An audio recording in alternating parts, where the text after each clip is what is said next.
So இப்போ இந்த star effect, star glow இல்லை இது மாதிரி எஃபெக்ட் எப்படி க்ரியேட் பண்ணுறது, ஒரு கேலக்ஸி எஃபெக்ட் அப்படிங்கிறத பார்ப்போம். ஸோ பிக்சார்ட் அப்ளிகேஷன் ஓப்பன் பண்ணிக்கோங்க. எடிட் த ஃபோட்டோ அப்படின்னு கொடுத்து உங்களுக்கு எந்த ஃபோட்டோ வேணுமோ அதை நீங்கள் செலக்ட் பண்ணிக்கோங்க. ஸோ இப்போ ஜஸ்ட் நீங்கள் அந்த டூல்ஸ் ஆப்ஷன் யூஸ் பண்ணி அதில் ஃப்ரீ கிராப் அப்படின்னு இருக்கும், இல்லை டேரெக்டாக கீழே கட் அப்படிங்கிற ஆப்ஷன் யூஸ் பண்ணுங்கள். இதில் பர்சன் அப்படிங்கிறதுக்கும் அதை கிளிக் பண்ணிங்கன்னா உங்களை செலக்ட் பண்ணிவிடும்.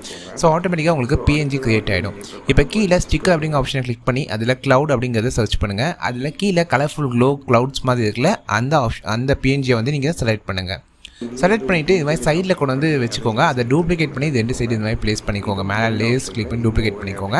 ஸோ இதோட அந்த ஆப்ஷன் வந்து பிளெண்ட் மோடில் ஓவர்லே பண்ணிக்கோங்க. அண்ட் இதோட ஒப்பாசிட்டியும் நீங்கள் வேணும்னா கம்மி பண்ணிக்கோங்க. ஸோ ஃபர்ஸ்ட் வந்து 2 சைடும் கரெக்டாக அரேஞ்ச் பண்ணுங்கள். ஃபேஸில் தெரியாத மாதிரி அதை அந்த பிளெண்ட் ஆப்ஷன் யூஸ் பண்ணி ஓவர்லே அப்படிங்கிறத கிளிக் பண்ணுங்கள். அண்ட் ஒப்பாசிட்டியும் கம்மி பண்ணிக்கோங்க. திரும்ப ஸ்டிக்கர்ஸ்குள்ளே போய்ட்டு இப்போ க்ளவுட் இல்லாமல் இப்போ வந்து நீங்கள் டைப் பண்ண வேண்டியது கேலக்ஸி அப்படின்னு டைப் பண்ணிக்கோங்க. மேலே செகண்ட் பிஎன்ஜி இந்த ஸ்டார் பிஎன்ஜி இருக்கும். ஜஸ்ட் அதை கிளிக் பண்ணி இது மாதிரி ரீசைஸ் பண்ணிக்கோங்க.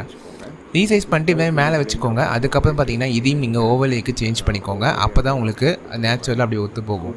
ஸோ இப்போ மேலே இருக்க லேயர் அப்படிங்கிற ஆப்ஷன் கிளிக் பண்ணி டவுன், அதாவது லேயர் வந்து இந்த லேயர் வந்து நமக்கு கடைசியில் போகணும், அதனால் டவுன் ஆப்ஷன் கிளிக் பண்ணிக்கோங்க. ஸோ இப்போ உங்களுக்கு ஃபுல்லாக கேலக்ஸி மாதிரியே செட் ஆகிடுச்சு. இப்போ நீங்கள் செய்ய வேண்டியது இதில் வந்து நீங்கள் எஃப்எக்ஸ் அப்படிங்கிற ஆப்ஷன் யூஸ் பண்ணி நீங்கள் இதோட ஹியூ அப்படின்னு சொல்லுவாங்க, அதாவது கலர் வந்து இன்க்ரீஸ் பண்ணிக்கலாம். இல்லைனா ஒப்பாசிட்டி இன்க்ரீஸ் பண்ணிங்கன்னா உங்களுக்கு அந்த மேக்ஸிமம் கலர் வந்துடும். இதில் இன்னும் லைட் லீக்ஸ் அப்படிங்கிற ஆப்ஷன் இருக்கும் கீழே, அதுவும் யூஸ் பண்ணிங்கன்னா ரொம்பவே பக்காவாக ரொம்ப வேறு லெவலில் இருக்கும். ஸோ இது மாதிரி ஒரு கேலக்ஸி எடிட்டிங் நீங்கள் ட்ரை பண்ணலாம். ஃபுல் ஃபோட்டோவில் ட்ரை பண்ணிங்கன்னா ரொம்பவே லுக்காக இருக்கும்.